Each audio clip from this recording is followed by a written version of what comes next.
ассалому алайкум бинандаҳои азизу арҷманд. нашри муфассали барномаи иттилооти ахборро бо хабарҳои дохил ва хориҷ кишвар мустақиман аз студияи марказии телевизиони тоҷикистон манзури шумо мегардонем. дар аксар минтақаҳои сайёра моҳи июн гармии ҳаво ба 50 дараҷа расидааст. коршиносон таъкид менамоянд ки агар партоби газҳои гулхонаӣ пешгирӣ карда нашавад, дар оянда низ ҳаво боз ҳам гармтар мешавад. дар асоси тавсияи олимон, яке аз роҳҳои пешгирӣ аз тағйирёбии бо суръати иқлим бештар шинонидани дарахт ва зиёд намудани ҷангалзор мебошад. дар ҷумҳурии Тоҷикистон ба масъалаи ҳалли мушкилоти тағйирёбии иқлим таваҷҷӯҳи ҳамаҷониба зоҳир карда мешавад ва меҳвари ташаббусҳои байналмилалии давлати моро дар соҳаи об аз ҷумла пешгирии ҳолатҳои тағйирёбии иқлим низ ташкил медиҳад. идомаи мавзӯъ дар гузориши Сарвинози Суҳроб. моҳи июни соли равон дар таърихи мушоҳидаҳои обуҳавосанҷӣ гармтарин моҳ ба ҳисоб меравад. дар ин моҳ дар бисёре аз кишварҳои дунё аз ҷумла дар қисми ғарбии Федератсияи Россия, Канада ва бештарин кишварҳои Аврупо ҳарорати ҳаво аз меъёри муқаррарӣ зиёд будааст. гармии тоқатфарсо дар қисми шарқии Федератсияи Россия боиси сар задани сӯхтори беш аз зур гардид. аҳолии Ҳиндустон ва Ҷумҳурии Исломии Покистон аз гармии тоқатфарсо ва хушксолӣ ки дар 10 соли охир бесобиқа арзёб мегардад ба мушкилиҳои зиёд рӯбарӯ мебошанд. таъсири тағйирёбии иқлим дар солҳои охир хеле ки мо мушоҳида мекунем авҷ гирифта истодааст ва дар таърихи мушоҳидаҳои бисёрсолаи созмони умумии ҷаҳонии метеорологӣ дар соли аз ҳама гармтарин дар миқёси ҷаҳон соли 2018 буд. ин ҳисоботе ки гӯё ки дар соли 2019 нашр шудааст. ва албатта дар соли ҷорӣ, дар моҳи июни соли ҷорӣ дар миқёси ҷаҳонӣ боз ҳам гӯё ки ҳарорати аз ҳама баландтарин ба қайд гирифта шуд, ки ин яке аз рекордҳои баланд будани ҳарорат дар сайёра нишон медиҳад. дар шаҳри Ченнаи Ҳиндустон ки зиёда аз 9 миллион аҳолӣ дорад, гармии тоқатфарсо ва хушксолӣ боиси норасоии оби нӯшокӣ гардид. вобаста ба ин ҳукуматдорони Ҳиндустон ба аҳолии шаҳри мазкур тавассути қатораҳои махсус об интиқол медиҳанд. дар робита ба норасоии оби нӯшокӣ фаъолияти аксари корхонаҳо, меҳмонхона, қаҳвахона, тарабхонаҳо ва муассисаҳои таълимии шаҳри Ченнаи Ҳиндустон қатъ карда шудааст. хадамоти марбутаи шаҳр таъминоти об ба аҳолиро 40% маҳдуд намуданд. коршиносон гармии тоқатфарсо ва хушксолӣ дар шаҳри Ченнайро ба тағйирёбии бо суръати иқлим алоқаманд медонанд. коршиносон мегӯянд, агар партоби газҳои гулхонаӣ пешгирӣ карда нашавад, дар оянда низ ҳарорати ҳаво боз ҳам гармтар мешавад. ҳангоми қабул гардидани созишномаи Париж, ӯҳдадории ҳар як давлатҳо ҷиҳати нигоҳ доштани ҳарорати ҳаво дар меъёри на зиёд аз 1.5 дараҷа қабул гардидааст, ки аллакай дар сайёраи мо дар соли 2018 ҳарорати ҳаво ба 0.89 дараҷа, яъне тақрибан ба 1 дараҷа аллакай ҳарорати ҳаво баланд шудааст дар худи сайёра. бинобар ҳамин агар роҳҳои мутобиқшавӣ, роҳҳои паст кардани газҳои гулхонавӣ дар ҷомеаи ҷаҳонӣ ба роҳ монда нашавад, мумкин аст ки то соли 2030-2050 аллакай ҳарорати ҳаво аз ин меъёре ки дар ҷаҳон қабул шудааст гузарад. дар кишварҳои Аврупо моҳи июни соли равон ба ҳисоби миёна гармии ҳаво аз меъёри муқаррарӣ 2 дараҷа зиёд шудааст. ин шароит дар қисмати Аврупо ҳам хеле авҷ гирифт ва дар давлатҳои Фронса, дар давлатҳои гӯё Аврупои ғарбӣ бисёр ҳарорати баланд ба қайд гирифта шуд, ки агар дар Франсия нигоҳ кунем, агар дар ин қисмат бисёри аҳолӣ танқисии оби нӯшокӣ кашиданд ва нарасидани маводи зарурат доштанд ва бисёр талафоти ҷонӣ ҳам дар ин қисматҳо ба қайд гирифта шуд. ба андешаи коршиносон роҳи асосии мубориза бар зидди тағйирёбии иқлим ин шинонидани дарахт мебошад. дар ин бора олимони Институти технологии Швейтсария хабар медиҳанд. сабаби асосии гарм шудани иқлим дар партоби корхонаҳои бузурги саноатӣ арзёбӣ мегардад. дар зиёда аз 30 минтақаи Франсия барои истифодаи об маҳдудиятҳо ҷорӣ карда шудааст. тадбири ба таври меъёрӣ пешниҳод намудани об дар 32 минтақаи Франсия дар заминаи хушксолӣ ва тораф гарм шудани ҳаво ба роҳ монда шуда, ҳатто дар чанд минтақаи дигар вазъи фавқулода эълон гардидааст. Сарвиноз Суҳроб, Меҳрӯзи ҷумъа, ахбор. идома ахбор. Ба истиқболи 30 солагии истиқлолияти давлатии ҷумҳурии Тоҷикистон роҳҳои дохили пойтахт аз ҷониби мақомоти иҷроияи ҳокимияти давлатии шаҳри Душанбе таъмиру навсозӣ карда шуда ба стандартҳои байналмилалӣ мутобиқ карда мешаванд. айни ҳол дар 12 қитъа корҳои навсозиву таъмири роҳҳо бо дарозии 18,1 километр идома дорад ки ба корҳои сохтмонӣ техникаҳои соҳавӣ ва мутахассисони соҳибтахассус ҷалб шуданд. гузориши Бобукалон Аминзода. имрӯзҳо дар тамоми гӯшаву канори пойтахт корҳои ободониву созандагӣ аз қабили бунёду навсозии биноҳои баландошёнии истиқоматию маъмурӣ, боғҳои фарҳангу фароғатӣ ва майдончаҳои варзишиву бозиҳои кӯдакона вусъати тоза пайдо намуда, дар доираи нақшачорабиниҳо ба истиқболи 30-солагии истиқлолияти давлатии ҷумҳурии Тоҷикистон дар баробари ин ҳама ободкориҳо ҳамчунин роҳҳои дохили пойтахт таъмир карда шуда ба стандартҳои байналмилалӣ мутобиқ карда мешаванд. айни ҳол дар 12 қитъа корҳои навсозиву таъмири роҳҳо бо дарозии 18,1 километр идома дорад ки ба корҳои сохтмонӣ, техникаҳои соҳавӣ ва мутахассисони соҳибтахассус ҷалб шуданд. айни замон дар кӯчаи Саъдии Шерозии шаҳри Душанбе таъмиру навсозии роҳ дар масофаи 173 километр идома дорад ки паҳноии он 60 метрро дар бар гирифта бо 4 хати ҳаракат дар як самтро дар бар мегирад. дар баробари навсозиву мунфаршнамои кӯчаи мазкур ҳамчунин инфраструктураи барқу коризаш низ навсозӣ карда мешавад. айни ҳол аз ҷониби муассисаи давлатии раисати сохтмон аз навсозӣ ва таъмири кӯпрукҳои шаҳри Душанбе ду иншоот, як адад иншооти роҳсозӣ бо дарозии 938 метр дар кӯчаи соҳилӣ баромад ба пайваст ба кӯчаи Низоми Ганҷавӣ корҳои сохтмонӣ ба анҷом расонида шуда мавриди истифодабарӣ қарор дорад ва як адад таваққуфгоҳ дар назди маркази савдои Садбарг мавриди истифодабарӣ қарор дода шудааст ва инчунин корҳои таъмирӣ дар гузаргоҳ кӯпруки шаҳраки 103 бо сурат идома дорад. чунин корҳо ҳамчунин дар кӯчаи Раҳмон Абиев бо дарозии 286 километр идома дорад. ин кӯча низ дар баробари муфарришсозӣ ҳамчунин инфраструктураи ёридиҳанда низ такмил дода мешавад. таъмиру навсозии роҳ дар кӯчаи Ҳофизи Шерозӣ низ дар 2 марҳила вусъат дошта шароити мусоиди ҳаракат дар роҳҳо фароҳам оварда мешавад. роҳҳо тибқи лоиҳа ки бо тамоми сохторҳои муҳандисӣ ва сохторҳои дахилдори шаҳрӣ мувофиқа шудааст дар асоси меъёрҳои байналмилалӣ таҳия гардида ва корҳои сохтмонӣ ҳам бошад дар асоси меъёрҳои байналмилалӣ сурат мегирад. ин ҳама бунёдкориҳо барои бозам хубтар кардани инфраструктураи роҳу нақлиёт дар шаҳри Душанбе арзёбӣ гардида минбаъд низ дар доираи тадбирҳои ободонии созандагӣ идома дода мешавад. Бобукалон Аминзода, Ҳафизуллоҳ Саъдуллоҳ, мақсади мақсад, Душанбе, ахбор. бо мақсади дар сатҳи баланди ташкилӣ ва шоиста истиқбол гирифтани ҷашни 30-солагии истиқлолияти давлатии ҷумҳурии Тоҷикистон бунёдкориҳо дар шаҳри Душанбе вусъат меёбанд. мавриди баҳрабардорӣ қарор додани як қатор иншооти иҷтимоию маъмурӣ, истеҳсолии боғҳои фарҳангу фароғатӣ, биноҳои истиқоматӣ, маҷмӯъаҳои нав ва муассисаҳои таълимӣ аз рушди бесобиқаи соҳаҳои гуногун дар пойтахти ҷумҳурӣ шаҳодат медиҳад. Зулфия Раҳимзода аз раванди бунёдкориҳо гузориш медиҳад.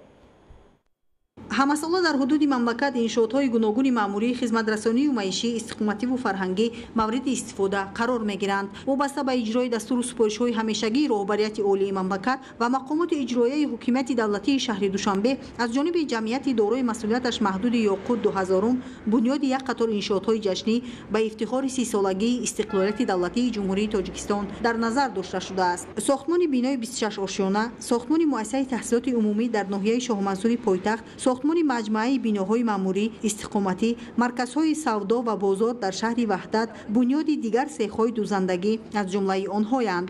ҷиҳати ба меъёрҳои муосири шаҳрдорӣ мутобиқ намудани инфрасохтори пойтахт, сохтмони бинои 26 ошёна дар кӯчаи Бухоро 13 моҳи ноябри соли 2017 оғоз гардида буд. айни замон зиёда аз 60% корҳои сохтмонӣ бо сифати баланд анҷом дода шудааст. бинои мазкур аз 3 блок бо ҷойгиршавии марказҳои савдою хизматрасонӣ дар ошёнаҳои аввал ва таваққуфгоҳи зеризаминии 2 ошёна иборат буда, тибқи нақша дар он лифт ва эскалаторҳои замонавӣ, муосиртарин шароити корӣ ва дастгоҳу таҷҳизоти зарурӣ таъмин карда мешавад. бо мақсади мустаҳкам ва устувории иншоот маҳсулоти сохтмонӣ бо сифат истифода карда шудааст.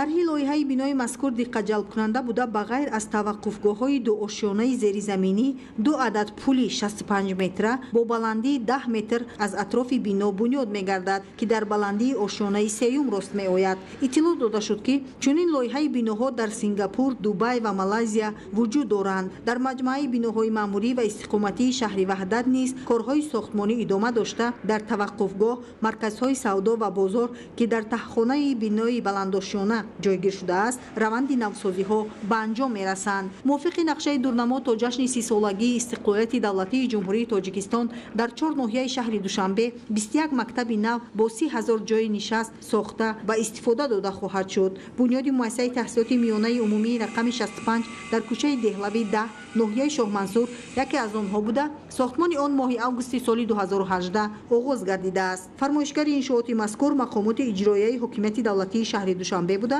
пудратчӣ ҷамъияти дорои масъулияташ маҳдуди Ёқут 2000 мебошад. бинои муассисаи таҳсилоти рақами 65 аз таҳхона ва 4 ошёна иборат буда дар масоҳати 80 сотиқ замин қомат афрохтааст. ширкати мазкур 110 нафар мутахассисони маҳаллиро дар иҷрои корҳои сохтмонии иншооти мазкур бо ҷойи кор таъмин намуда истифодаи масолиҳи хушсифати сохтмониро дар бунёди ин муассисаи таълимӣ муҳим меҳисобад. корҳои сохтмонӣ дар ин муассисаи таълимӣ бо тарҳи муосир ва сифати баланд 70% анҷом дода шудаанд. муассисаи мазкур дорои синфхонаҳои барҳаво, толорҳои варзишӣ, маҷлисгоҳ, китобхона, духтурхона ва дигар утоқҳои таълимӣ, омӯзишӣ, истироҳатӣ, маъмурӣ ва хоҷагӣ пешбинӣ шудаанд. мувофиқи нақшаи дурнамо дар ин даргоҳи илму маърифат омӯзгорони касбӣ дар як баст 860 нафар хонандаро бо таълиму тарбия фаро мегиранд. бо бунёди мактаби нав шароити дарсомӯзии хонандагон боз ҳам беҳтар гардида, барои насли наврас дар поягузорӣ ва таҳкими ҷомеаи ҳуқуқ асоси дунявӣ имкониятҳои фароху васеъ фароҳам мегарданд. бинои муассисаи таҳсилоти умумии рақами 65 моҳи августи соли равон дар оғози соли хониши 2019-2020 ба истифода дода хоҳад шуд, ки ҳадафи асосии ин иқдомот баландбардоштани сифати таълим ва тайёр кардани мутахассисони касбии ҷавобгӯ ба стандартҳои байналмилалӣ мебошад. зулфия раҳимзода, баҳодури истам, ахбор. имрӯзҳо дар ҳамаи шаҳру ноҳияҳои мамлакат раванди омодагӣ ба соли нави таҳсил идома дорад.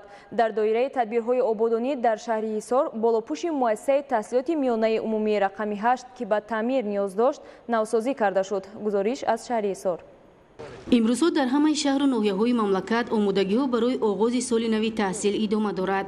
дар ин замина дар шаҳри Ҳисор низ таъмиру навсозии муассисаҳои таҳсилоти миёнаи умумӣ вусъат дошта, бо ҷалби аҳолӣ ва маблағҳои буҷетӣ таъмиру тармими муассисаҳои таълимӣ бароҳ монда шудааст. муассисаи таҳсилоти миёнаи умумии рақами 8 шаҳри Ҳисор ки бомаш ба таъмири куллӣ ниёз дошт, нав карда шуд. оянда нақша доранд, ки дар таъмири ҷорӣ ва аз таъмир баровардани баъзе қисматҳои муассиса кӯмаки худро расонда бошанд. айни замон корҳои таъмирӣ дар бом идома дорад. тадбири мазкур дар идомаи корҳои ободонӣ ба истиқболи 30-солагии истиқлолияти давлатӣ амалӣ карда шуда, сокинони ватандӯст низ дар чунин корҳо саҳм мегиранд. мавриди зикр аст, ки маориф дар сиёсати иҷтимоии ҳукумати ҷумҳурии Тоҷикистон дар авлавият қарор дошта, давоми солҳои соҳиби истиқлолӣ шумораи зиёди муассисаҳои нави таълимӣ бунёд ва бо таҷҳизоти зарурӣ муҷаҳҳаз гардонида мешавад. эълон гардидани соли рушди деҳот, сайёҳӣ ва ҳунарҳои мардумӣ, мо тасмим гирифтем, ки дар дохили муассиса як цехи дӯзандагӣ ташкил намоем ва духтарони муассисаро ба яъне аз худ кардани ҳунарҳои мардумӣ ҷалб намоем. айни ҳол бошад тайёрӣ ба корҳои сохтмонӣ дар дохили муассиса шурӯъ мегардад. таҳким бахшидани иқтидори илмии кишвар, ҷорӣ кардани ихтироот дар истеҳсолот, устувор гардондани пояҳои моддию техникии муассисаҳои таълимӣ, баландбардоштани сифати таълим дар ҳамаи зинаҳои таҳсилот, ҷалби боз ҳам васеъи истеъдодҳои ҷавон ба омӯзиши технологияҳои муосир ва корҳои эҷодию техникӣ вазифаи муҳимтарини соҳаҳои илму маориф арзёбӣ мегардад. ин аст, ки бунёду навсозии муассисаҳои таълимӣ ба манфиати кор буда дар пешрафти технология нақши муассир хоҳад дошт. дар ноҳияи Фархор имрӯзҳо сохтмони 2 муассисаи нави таълимӣ дар назди 6 мактаби таҳсилоти миёнаи умумӣ бо дастгирии соҳибкорон ва иқдоми дастаҷамонаи омӯзгорону сокинон бунёди синфхонаҳои иловагӣ идома дорад, ки имсол тибқи нақша дар назди 4 муассисаи таълимӣ синфхонаҳои иловагӣ ба истифода дода мешаванд. идомаи мавзӯъ дар гузориши Саидҷафари Маҳмадалӣ ва Хуршеди Нодирхон.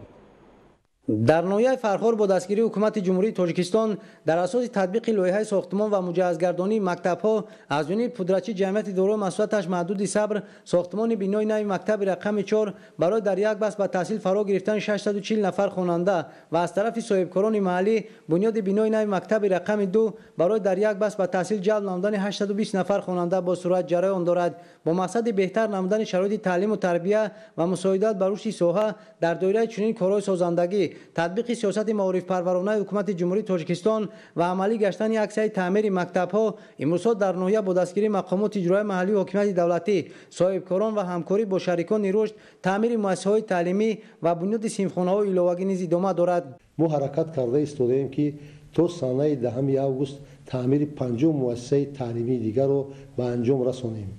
امروزها در نزد 6 مؤسسه تعلیمی در خیاشهر ساختمان صنفخانه‌های ایلوگی ادامه دارد که در نزد مکتب‌های 38 47 36 و 12 تا سال خوندش نو صنفخانه‌های ایلوگی به استفاده داده می‌شوند.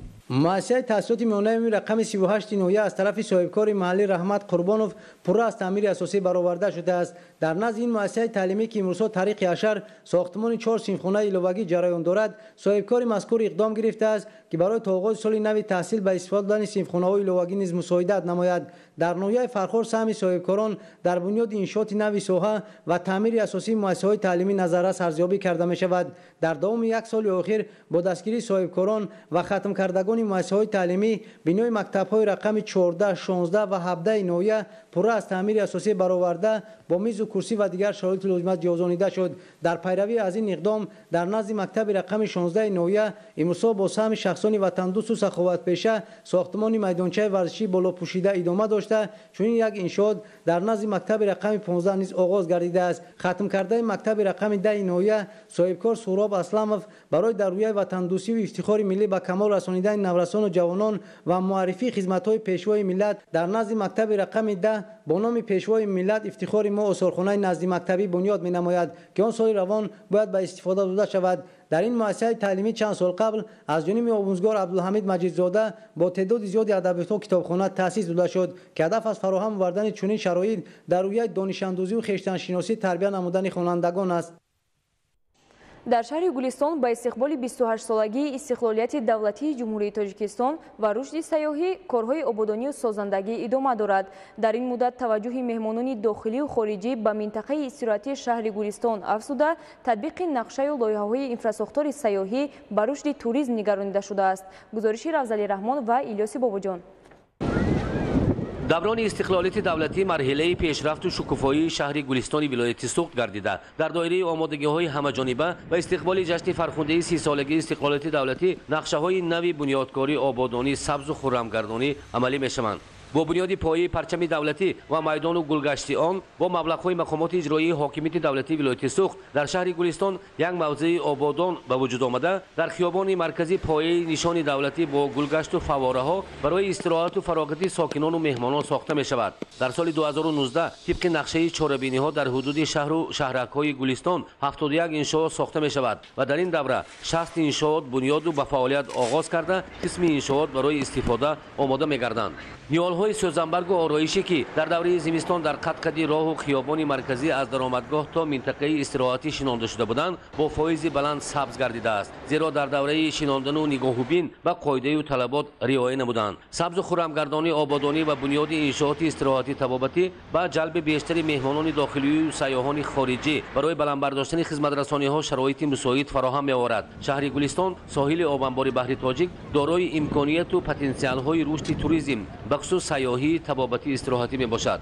با دستگیری حکومت جمهوری تاجیکستان جهتی با سرعت ترقی دادن رشد ساحه سیاحی واردات و تجهیزات مواد ساختمانی انشاءات سیاحی از پرداخت‌های اندازه گمرکی آزاد کرده شدند و البته این صاحبکاران را هوسمند نموده ایستادند که تا اینکه آنها نیز به رشد ساحه سیاحی اعتبار داده سهم ارزنده خویش را گذارند.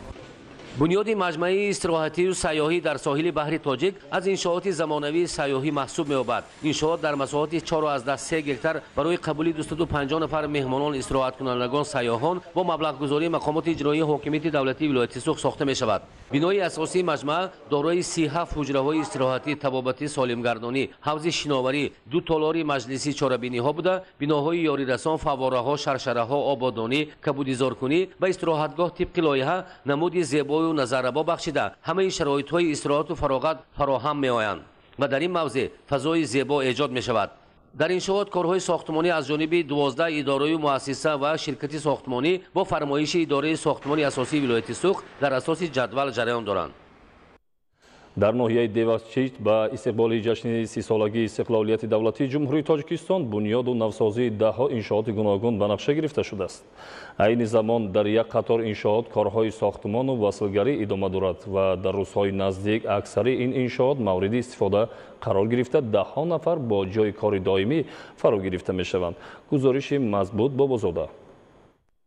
انشاءات خوش‌طرح و زمانویی که در درآمدگاه مرکز ناحیه با یک جلوه شهامت تازه قامت افراخته شده است و در روزهای تجلیل از 28 سالگی استقلالیت دولتی جمهوری تاجیکستان مورد استفاده قرار می‌گیرد. بنای مرکز عدلیه نام داشته با جلب 2,400,000 سومانی مبلغ وزارت عدلیه جمهوری تاجیکستان بنیاد گردیده شده است. امروز ناحیه دیوشتی شبیه میدان کارزار است و بنیاد نوسازی کلی زیاده از 40 عدد انشاءات سطحی گوناگون در حدود جماعت شهری قونچی با حس بلند وطن دوستی و افتخار از شهروندی ادامه می‌یابد. از جانب راست بنیاد خیابان پرچم ملی جمهوری تاجیکستان با بلندی 50 متر، مجسمه دیوشتی قهرمان در ستونپایه مرمری 16 متره، سفالت پوشکنی هزارها متر مربع، تخت هموارسازی و کبودیزارکنی میدان با خرج زیاده از 500,000 سومانی و زحمت ساختمانچان جمعیت دارای مسئولیت محدود نیک قدم خوجند با مرام ادامه دارد. از طرف چپی درآمدگاه راه مرکزی ساختمان بنای مرکز عدلیه، مرکز خدمترسانی، سودا و خدمت معیشتی سیاوشانه با بنیاد کاشانه حسن سرتاراشخانه معاصر صاحبکار شاهی شاکرov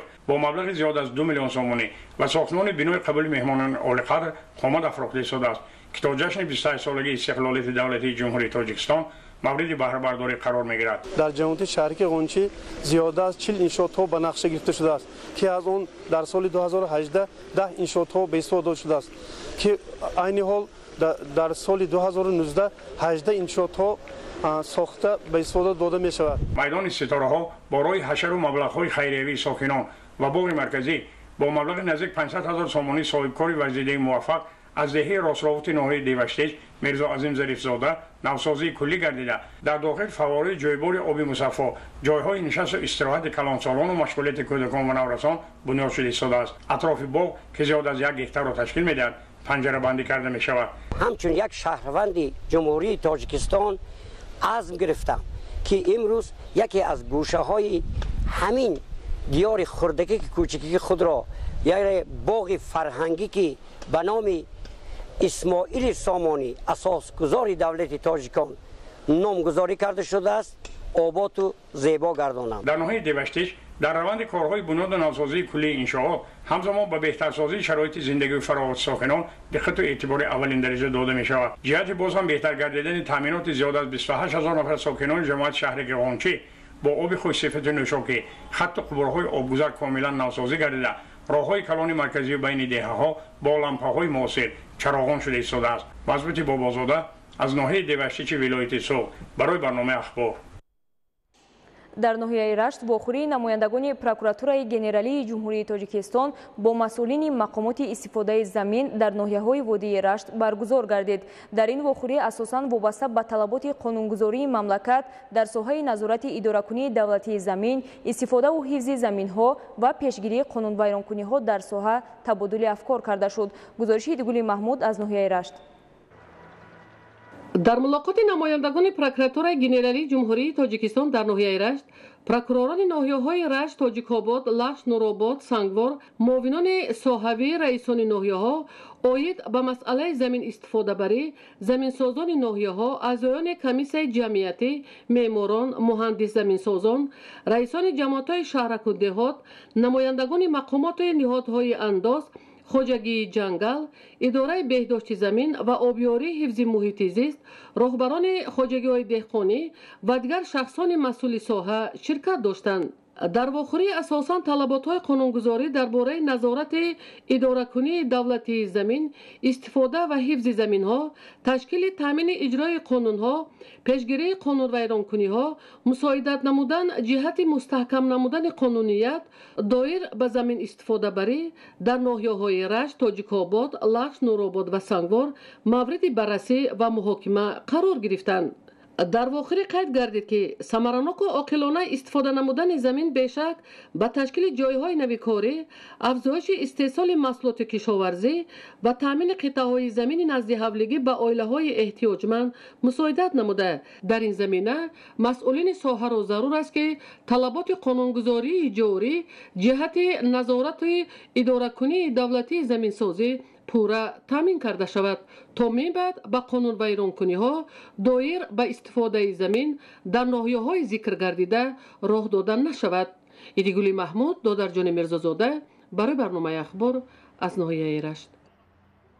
дар доираи ҳамкориҳои самарабахши ҷумҳурии Тоҷикистон ва ҷумҳурии мардуми Чин ба хотири коҳиш додани хатари офатҳои табиӣ ба Кумитаи ҳолатҳои фавқулода ва мудофиаи гражданӣ назди ҳукумати ҷумҳурии Тоҷикистон 127 адад номгӯи техникаи махсус ва вазнин дастрас карда шуд. идомаи мавзӯъ дар гузориши Манучери Сулаймон. мувофиқи санадҳои имзошуда ба Кумитаи ҳолатҳои фавқулода ва мудофиаи гражданӣ назди ҳукумати ҷумҳурии Тоҷикистон аз ҷониби ҳукумати ҷумҳурии мардумии Чин 127 намуди техникаҳои гуногуни наҷотдиҳӣ супорида шуд. дар расми муаррифии техникаҳо намояндагони ҳукумати ҷумҳурии Тоҷикистон ва намояндагони сафорати ҷумҳурии мардумии Чин дар Тоҷикистон иштирок намуданд. техникаҳои мазкур барои гурӯҳҳои сайёри кумита ки барои бартараф намудани оқибатҳои офатҳои табиӣ таъсис дода шуданд пешниҳод гардид. тавре масъулин иброз намуданд ҳамкориҳои Тоҷикистон миёни ҷумҳурии мардумии Чин сол то сол дар самтҳои гуногун аз ҷумла сиёсат, иқтисод рушд ёфта истодааст. оид ба ворид гаштани техникаи мазкур аз ҷониби ҷумҳурии Тоҷикистон тибқи дархости ҷумҳурии Тоҷикистон соли 2016 гуфтушунидҳо ба анҷом расиданд ва имрӯз ба воҳидҳои Кумитаи ҳолатҳои фавқулода 127 номгӯи техника ва воситаҳои аз он ҷумла техникӣ ворид гаштанд ки онҳо равона гаштанд барои пешгирӣ ва бартарафсозии ҳодисаҳои табиӣ ва аз он ҷумла барои боз ҳам беҳтар намудани базаи техникии Кумитаи ҳолатҳои фавқулода. дастрасӣ пайдо намудан бо чунин таҷҳизоти ҷустуҷӯии наҷотдиҳӣ ва техникаи вазнин имконият медиҳад ки ҳолатҳои ба вуқӯъ омада саривақт бартараф карда шаванд. техникаҳои дастрас гардида барои саривақт ба макони ҳолатҳои фавқулода расониндани гурӯҳҳои наҷотдиҳанда истифода гардида номгӯи зиёди таҷҳизоти дастрас гардида имконият медиҳад ки ҳолатҳои фавқулода саривақт пешгӯӣ карда шавад. мавриди зикр аст 93% масоҳати ҷумҳурии Тоҷикистонро кӯҳҳо ташкил медиҳад. аз ин сабаб дар мавзеъҳои кӯҳӣ зуд ба амал омадани офатҳои табиӣ ба қайд гирифта мешавад. таҷҳизоти мазкур ва истифодаи он имконият медиҳад ки офатҳои табиӣ эҳтимолӣ пешгирӣ карда шаванд. Манучери Сулаймон, Меҳрӯзи Ҷумъа, Мақсади Мақсад, Ахбор. дар заминаи имтиёзҳо дар соҳаи паррандапарварӣ саршумори парранда дар мамлакат зиёд гардида ба парвариши бедона ва кабк низ таваҷҷӯҳ зоҳид карда мешавад.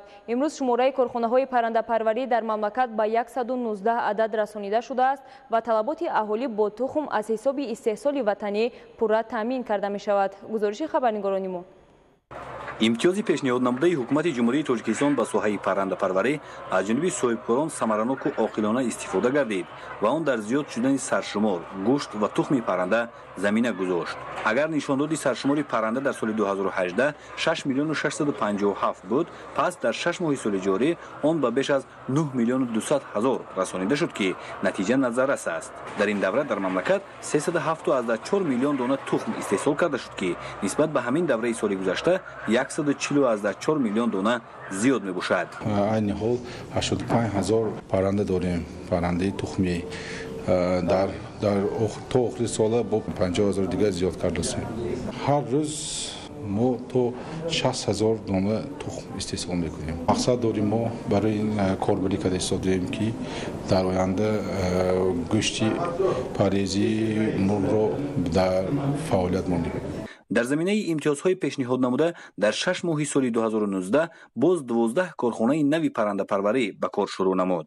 ҳозир имтиёзҳои нағз барои фаъолияти паррандапарварӣ бисёр имтиёзҳои нағз дода шудааст.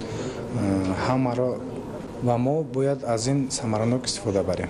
ضمن یک جمع در شهر دوشنبه و این هم با اشتراک پرنده پروران مملکت پهلوهای گوناگون ساحه مورد تحلیل و بررسی قرار داده شده. از جانب عالمان و متخصصان راههای نوی رشد بخشیدن ساحه پرنده پروری فهمانیده شد. همکنون طلبات اهالی با تخم پرنده از حساب استحصالات وطنی تامین کرده می شود و پرنده پروران خصوصا مسئولان کارخانه واحد دولتی صنعت پرنده پروری تاجیکستان به افزایش بخشیدن حجم استحصال گوشت تلاش دارند. در حال حاضر 15000 سر داریم پرنده گوشتی که بعد از 40 روز تقریبا 30 تن گوشت می شود.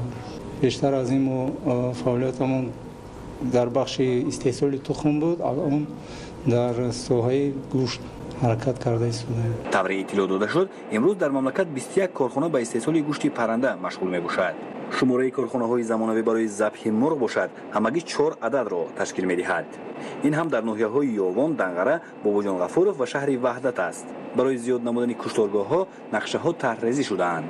حجم استحصال گوشت پرنده در دوره حساباتی 3543 تن را تشکیل داد و این نسبت به همین دوره سال گذشته 2642 تن زیاد می باشد. طوری معلوم شد پرنده پروران مملکت از دستگیری و غمخوری های همیشگی رهبریت عالی مملکت خوشحال بوده رشد بخشیدن ساحه و سهم گذاشتن در تامین امنیت عضوقواری را که هدف استراتژی حکومت مملکت انتخاب گردیده است وظیفه اولین درجه خویش می دانند.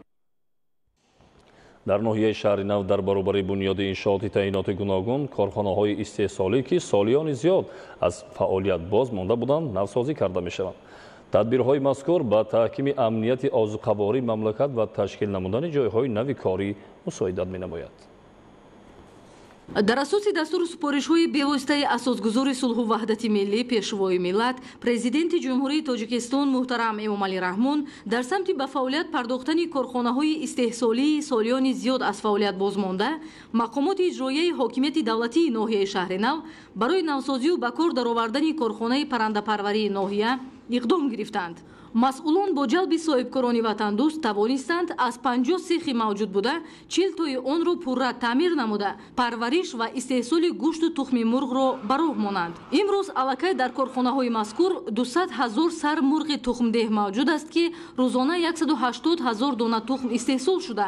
дар баробари ин мурғҳои гӯштӣ низ парвариш меёбад ки то имрӯз 120 тонна гӯшти мурғ истеҳсол ва пешкаши аҳолии кишвар гардонда шудааст. дар ин кор саҳми соҳибкорони ноҳия хеле назаррас буда дар оянда имконият аст ки бо ба кор даровардани сехҳои боқӣ монда истеҳсоли гӯшту тухми мурғ зиёд карда шавад. дар корхона имсол парвариши мурғи зоти гӯштӣ бароҳ монда шудааст ва аллакай 120 тонна гӯшт истеҳсол карда шудааст ва имрӯз соҳибкорон таъмири сехҳои боқӣ монда холе ки оянда барои парвариши мурғи гӯштӣ مساعدت میکنم کار کرده حساب است و امکانیت دوچند زیاد نمودن سرشمار ذات مرغ گوشتی و همچنین ذات مرغ мутахассисони соҳа имрӯзҳо бо истифода аз инкубаторҳои замонавӣ парвариши чӯҷаҳоро ба роҳ монда минбаъд нақша доранд ки чӯҷаро аз хориҷи кишвар бо нархи гарон харидорӣ накарда балки дар ҳамин ҷо парвариш намоянд.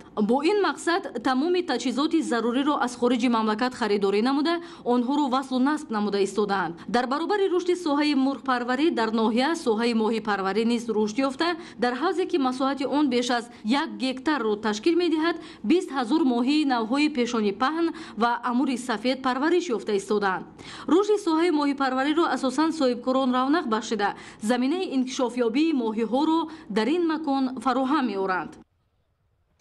дар баробари баланд шудани ҳарорати ҳаво бемориҳои мавсимии сироятӣ низ авҷ мегиранд. ба андешаи табибон истеъмоли оби ноҷӯшонида ва меваҷоти ношуста инчунин обозӣ дар маконҳои ғайрисанитарӣ ба саломатӣ хатари зиёд дорад. маълумоти бештар дар гузориши муҳаммад муъминзода. таи чанд ҳафта аст ки дар ҷумҳурии тоҷикистон ҳарорати ҳаво аз 40 дараҷа боло рафтааст. ба андешаи орзу замонзода табиби қалбшиноси маркази тиббии шаҳрӣ гармии зиёди ҳаво боиси авҷ гирифтани бемориҳои ишемиявии дил ва фишорбаландӣ мегардад. буду ҳаво таъсири зиёд дар организм хеле зиёд ба қайд мешавад. барои чӣ? барои он ки вақте ки ҳаво гарм ки бошад бемор арақ мекунад. вақте ки арақ кард электролитҳои хун, яъне ки уровни калиум магниум ки дар организми мо аст ба воситаи арақкунӣ мебирояд. вақте ки арақ ки кард, уровни электролитҳои хун ки баромаданд дар организми мо хун ғавс мешавад. вақте ки ғавс шуд, метавонад ки оризаҳои бемории ишмиявии дил шавад. яъне ки кадом бемориҳое ки аз тарафи дил шикоят дошта бошанд, метавонанд ки кардиосклероза қитъавӣ бошанд, метавонанд ки тромбоэмболия шаваду набзи дилашон вайрон гардад, аритмияҳо қайд мешавад дар беморон. ҳамзамон аз тарафи табибон маслиҳат дода мешавад аз истеъмоли хӯрокҳои серавған, обҳои дар зери шуои офтоб нигаҳ дошташуда парҳез намуда, бештар обҳои ҷӯшидаро хунук карда нӯшанд ва ҳамчунин ба ҷои равғани ҳайвонот равғани растанӣ тавсия дода мешавад. табибон пайдоиши бемории мавсимиро дар яку якбора баланд шудани ҳарорати бадан, хушк шудани лабу даҳон, қайдкунии зиёд, дарунравӣ пай дар пай медонанд. асосан дар фасли тобистон бемориҳои сирати шадиди роҳҳои нафас ки ин омилҳои пайдошавии ин беморӣ ба воситаи оби ҷӯш наомада ва ба воситаи меваҳои ношуста ва ба воситаи кӯдакон дар ҳавзаи об бозӣ мекунанд ки ҳавзаи онҳо обҳо безарар гардонда нашуданд, бемориҳои сирати шадиди меъда саршавӣ сарчашмаи бемориҳо аз ин сар мешавад. бо пайдо шудани чунин ҳолатҳо волидонро зарур аст сари вақт кӯдаконашонро ба духтурон муроҷиат намоянд. дар ҳоли сари вақт пешгирӣ накардани бемориҳои мавсимӣ метавонад ҳолати бемор вазнин гардад. муҳаммад муминзода, неқадами нуралӣ, ахбор. аз 5 то 20 июли соли равон дар шаҳри гулистони вилояти Суғд дар доираи истироҳати хонандагон дар лагери тобистона олимпиадаи миллии ҷоми ЮНЕСКО оид ба арифметикаи зеҳнӣ ва техникаи роботсозӣ баргузор гардид. гузориши хабарнигорони мо дар ин хусус. дар олимпиадаи миллии ҷоми ЮНЕСКО оид ба арифметикаи зеҳнӣ ва техникаи роботсозӣ хонандагони литсеи интернати барои хонандагони болоёқати ҷумҳурии Тоҷикистон дар шаҳри Душанбе иштирок карда соҳиби ҷойҳои ифтихорӣ гардиданд. хонандагон пас аз иштирок дар олимпиада ва анҷоми истироҳат дар лагер аз шаҳри Хуҷанд ба Душанбе баргаштанд. дар доираи фарогирии хонандагон дар лагер дар ҳамкорӣ бо империяи дониш олимпиадаи миллии ҷоми ЮНЕСКО 2019 оид ба арифметикаи зеҳнӣ ва техникаи роботсозӣ инчунин дигар маҳфилҳои зеҳнӣ доир карда шуд ки дар он зиёда аз 100 нафар кӯдакон аз тамоми шаҳру ноҳияҳои мамлакат иштирок намуданд. дар олимпиадаи кубок ЮНЕСКО 2019 ҷои аввалро гирифтам. иштирокчиён қобилияти зеҳнии худро аз рӯи 6 бахш санҷида ба гирифтани ҷойҳои ифтихорӣ сазовор гаштанд. ман ҳангоми дар лагери тобистона буданам дар олимпиадаи миллии ҷоми ЮНЕСКО 2019 оид ба арифметикаи зеҳнӣ ва техникаи роботсозӣ иштирок кардам. хушбахтона соҳиби ҷои ифтихорӣ гаштам ва дар оянда ният дорам ки дар дигар олимпиадаҳо иштирок намоям. ташкили олимпиадаи миллии ҷоми ЮНЕСКО 2019 оид ба арифметикаи зеҳнӣ ва техникаи роботсозӣ ва дигар чорабиниҳои маърифатӣ дар ташаккули зеҳнии наврасон нақши муҳим мегузорад. ҳамчунин кӯдакону наврасоне ки дар ин лагер ҷалб шуда буданд дар маҳфилҳои кулолгарӣ, рақси миллии забони англисӣ ва курсҳои арифметикаи зеҳнӣ ва техникаи роботсозӣ ба омӯзиш фаро гирифта шуданд. дар истироҳатгоҳҳои тобистонаи мамлакат дар баробари ба истироҳату фароғат фаро гирифтани кӯдакону наврасон ҳамчунин ба онҳо забонҳои хориҷӣ низ омӯзонида мешавад. гузориши хабарнигорони мо аз шаҳри Норак.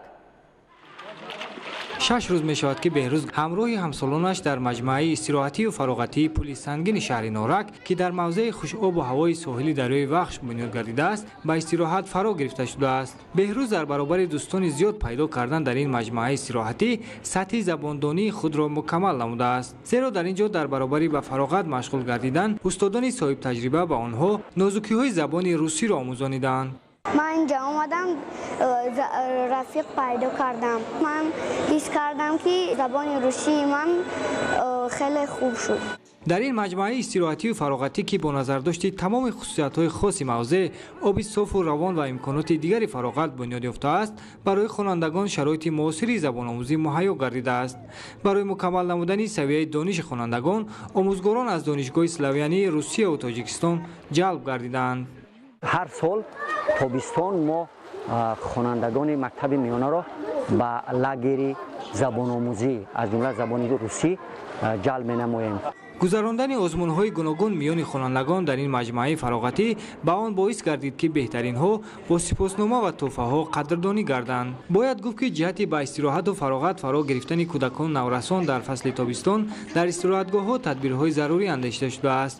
Дар баробари он ки хонандагон дар истироҳатгоҳҳо ба фароғат фаро гирифта мешаванд, ҳамзамон сайқал додани донишу маҳорат ва мукаммал намудани забономӯзӣ аз ҳадафҳои дигари ҷалби хонандагон ба истироҳатгоҳҳо ба ҳисоб меравад. тӯпи дастӣ яке аз намудҳои бозии варзиш аст, ки дар мамлакат ривоҷ ёфта сол то сол дӯстдорони зиёдро пайдо намудааст. дар ин рӯзҳо мусобиқаи варзишӣ аз намуди тӯпи дастӣ дӯстдорони ин намуди варзишро дар шаҳри Хоруғ ба ҳам овард. гузориши хабарнигорони мо аз ин чорабинӣ. мусобиқаи ҷумҳуриявии варзишӣ оид ба намуди тӯби дастӣ дар доираи нақшачорабинии Кумитаи кор бо ҷавонон ва варзиши назди ҳукумати ҷумҳурии Тоҷикистон бо мақсади рушди намуди тӯби дастӣ дар мамлакат ва ҷалби ҷавонон ба варзиш роҳандозӣ шудааст. аз ин намуди бозии варзишӣ чорабини бори нахуст дар вилояти мухтори Кӯҳистони Бадахшон доир гардида, дар он 5 даста аз тамоми мамлакат иштирок доранд. боиси хурсандӣ аст ки имсол дар шаҳри Хоруғ баргузории даҳҳо чорабиниҳои варзишӣ ба нақша гирифта шуданд ва бархе аз ин чорабиниҳо аллакай доир гардиданд ки ин боиси хушнудиву хурсандии хоруғиён аст.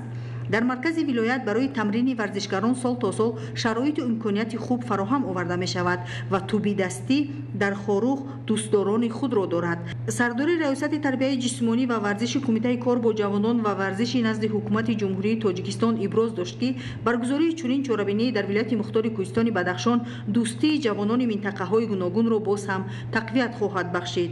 соли ҷорӣ баргузории мусобиқаи ҷумҳуриявиро аз рӯи намуди тӯби дастӣ байни ҷавонон дар Бадахшон ба нақша гирифта шуд ва дар ҳамин замина имрӯз дар мусобиқа аз 5 минтақаи кишвар дастаҳо дар мусобиқа ширкат варзида истоданд ва мақсад аз баргузории чорабинӣ пеш аз ҳама дарёфти чеҳраҳои нав баҳри шомил намудан ба дастаи мунтахаби ҷавонони кишвар аз рӯи намуди тӯби дастӣ байни ҷавону писарон мебошад. дастаҳо аз вилояти Суғд, аз шаҳри Душанбе, Хатлон 1 ва Хатлон 2 ва худи дастаи вилояти мухтори Кӯҳистони Бадахшон дар ин мусобиқа иштирок доранд. Нуров Мираҳмад, мураббии дастаи Хатлон гуфт ки варзиш на танҳо солимии ҷисму рӯҳи инсон, балки тақвиятдиҳандаи дӯстиву бародарӣ аст. мо ба тайёрӣ хуб омадагӣ, хеле хуб. мо мехоҳем ки сазовори ҷо шавем. бачаҳо шароитҳои ҳозира ҳама хуб аст. бояд гуфт ки ин мусобиқа ба эълони солҳои 2019-2021 солҳои рушди деҳот, сайёҳӣ ва ҳунарҳои мардимӣ бахшида шудааст ва ҳадафи басомуҳимро роҳандозӣ дорад. чорабинӣ дар маркази вилояти мухтори Кӯҳистони Бадахшон таи 3 рӯз давом дошта бо натиҷаи хуб ҷамъбаст гардид. ҷои якумро дастаи Душанбе 1 ки шомили ин даста донишҷӯёни донишкадаи тарбияи ҷисмонии Тоҷикистон ба номи Саймумин Раҳимов мебошанд, ишғол намуданд. ҷои дуюмро ҳайати ҳакамон насиби дастаи Бадахшон донист. дастаи Хатлон 2 аз шаҳри Кӯлоб ҷои сеюмро ишғол намуд. бинандаҳои гиромӣ, ин буд нашри муфассали барномаи тиловати ахбор. ба шумо зиндагии ободу осоиштаро таманно дорем. бо барномаҳои телевизиони Тоҷикистон бимонед.